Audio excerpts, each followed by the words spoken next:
അവസരം, ആവശ്യകത, കഴിവ്, സമയം ഇവ കൂടെയുള്ളപ്പോൾ പ്രവർത്തിക്കുക. ഒരു നിമിഷം പോലും വൈകരുത്.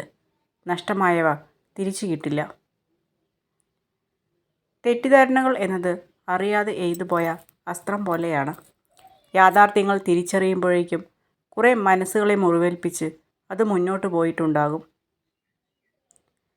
വിജയം ജീവിതത്തിൽ അവിചാരിതമായി സംഭവിക്കുന്ന ഒന്നല്ല. നിരന്തരമായ കഠിനാധ്വാനം, ത്യാഗം, ആത്മവിശ്വാസം എന്നിവയാൽ ലഭിക്കുന്നതാണ്. കാലുകൾ മുറിഞ്ഞേക്കാം, എന്നിരുന്നാലും ആഞ്ഞ് ചവിട്ടുന്തോറും ഉയർച്ച കൂടിക്കൊണ്ടിരിക്കും. അതുപോലെ തന്നെയാണ് ജീവിത വിജയവും. വിജയത്തിൻ്റെ പാത പൂക്കൾ വിരിച്ചതല്ല, മുള്ളുകൾ നിറഞ്ഞതാണ്. തേനീച്ചയുടെ കുത്തേൽക്കാതെ, തേനെടുക്കാൻ ആവാത്തതുപോലെ പ്രയാസങ്ങളെ മറികടക്കാതെ ലക്ഷ്യത്തിൽ എത്താൻ ആവില്ല. നമ്മുടെ ഓരോരുത്തരുടെയും ജീവിതം വളരുന്നതും താഴ്ന്നു പോകുന്നതും നമ്മുടെ ധൈര്യവും ആത്മവിശ്വാസവും എത്രത്തോളമുണ്ടോ അതിനനുസരിച്ചാണ്. നല്ലത് മാത്രം ചിന്തിക്കുവാൻ ശീലിക്കുക, എന്നാൽ മനസ്സ് നന്നാകും. മനസ്സ് നന്നായാൽ പ്രവൃത്തിയും, അങ്ങനെ വ്യക്തി നന്നാവും. വ്യക്തി നന്നായാൽ കുടുംബവും, കുടുംബം നന്നായാൽ സമൂഹവും നന്നാവും. ആർക്കും ആരെയും പൂർണ്ണമായും മനസ്സിലാക്കാൻ പറ്റിയെന്ന് വരില്ല. കാരണം കടൽ കണ്ടു എന്ന് പറയുന്നവരൊക്കെ കണ്ടത് തിരയും തീരവും മാത്രമാണ്. നിങ്ങൾ സംസാരിക്കുന്നതിന് മുൻപ് പറയാൻ പോകുന്നത് ശരിയാണോ, ഇപ്പോൾ പറയേണ്ടതുണ്ടോ എന്നിങ്ങനെ സ്വയം ചോദിക്കുക. സമുദ്രജലത്തിലെ ഏതാനും തുള്ളികൾ മലിനമായാൽ സമുദ്രം മുഴുവനും മലിനമാകില്ല. മനുഷ്യനും മനുഷ്യവംശവും അതുപോലെയാണ്. ദേഷ്യപ്പെടാതെ കോപിച്ചവനെ കീഴടക്കുക. ദുഷ്ടനെ നന്മയാൽ കീഴടക്കുക. പിശുക്കനെ ഔദാര്യം കൊണ്ടും, കള്ളം പറയുന്നവരെ സത്യം പറഞ്ഞും ജയിക്കുക.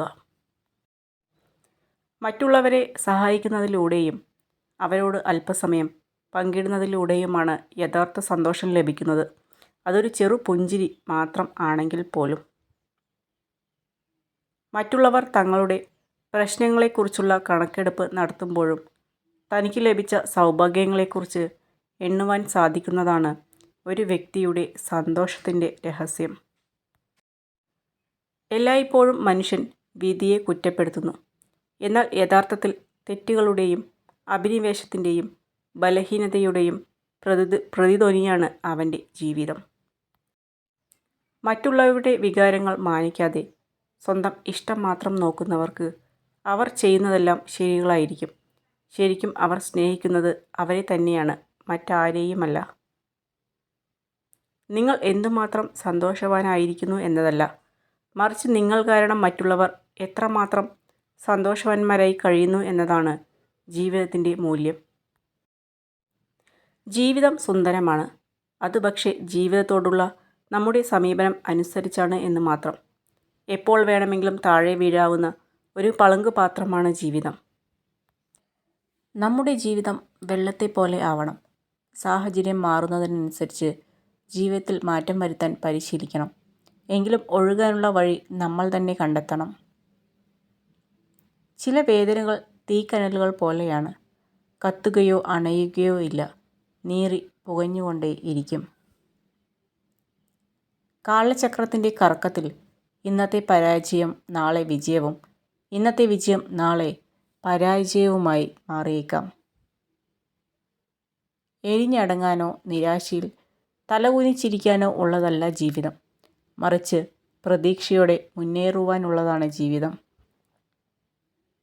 ഒന്ന് ക്ഷമിക്കാൻ കഴിയാതെ, ഒന്ന് തോറ്റുകൊടുക്കാൻ കഴിയാതെ നേടിയെടുക്കുന്നതൊന്നും പിന്നീടുള്ള ജീവിതത്തിൽ സമാധാനം നൽകിയെന്ന് വരില്ല. നിങ്ങൾക്ക് കഴിയുമെന്ന് നിങ്ങൾ വിചാരിച്ചാലും, നിങ്ങൾക്ക് കഴിയില്ല എന്ന് നിങ്ങൾ വിചാരിച്ചാലും നിങ്ങളുടെ ചിന്തകൾ ശരിയാണ്. ചിന്തയാണ് എല്ലാത്തിൻ്റെയും അടിസ്ഥാനം. ഏറ്റവും വലിയ സൗഭാഗ്യം എന്തെന്നാൽ നിറഞ്ഞു കവിഞ്ഞ സൗന്ദര്യമോ സമ്പാദ്യമോ അല്ല, മനസ്സമാധാനം നിറഞ്ഞ ജീവിതമാണ്.